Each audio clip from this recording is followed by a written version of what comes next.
জীবনে কখনো হতাশ হবেন না। জীবনে যাই হয়ে যাক না কেন কখনো হতাশ হবেন না। মনে রাখবেন আল্লাহ আপনার রব, আল্লাহ আপনার সাথে আছেন ইনশাআল্লাহ।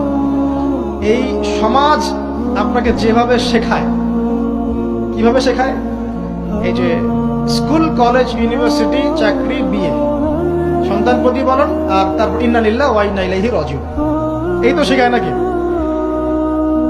সবসময় মনে রাখবেন যে আল্লাহ রাব্বুল আলামিনের পরিকল্পনাই আপনার উপরে সবচেয়ে বেশি অগ্রাধিকার যোগ্য, সমাজের পরিকল্পনা নয়। পরিবার আপনাকে চাপ দিচ্ছে, চাকরি পাস না, পড়াশোনা করিস না, হ্যাঁ পড়াশোনায় কেন তুই 80 নম্বর পাইলি না, কেন চান্স পেলি না, কবে চাকরি পাবি, কবে আমাদেরকে দেখবি, খাওয়াবি, পড়াবি, এই যে চাপগুলো চারপাশ থেকে আসে কিনা, এতে করে অনেক যুবক দেখা যায় মাদকাসক্ত হয়, অনেকে দেখা যায় আত্মহত্যা করছে, ইদানিং করছে কিনা ভাই? এই শব্দটা থেকে আমি এই পয়েন্টটা আজকে লিখেছিলাম যে ভুলেও আল্লাহর প্রতি বিশ্বাস এবং তাওয়াক্কুল হারাবেন না। সমাজ যেভাবে শেখায়, সমাজ চারপাশে যে চাপ আপনাকে দিচ্ছে, এই চাপে নিজে গা ভাসিয়ে দিবেন না।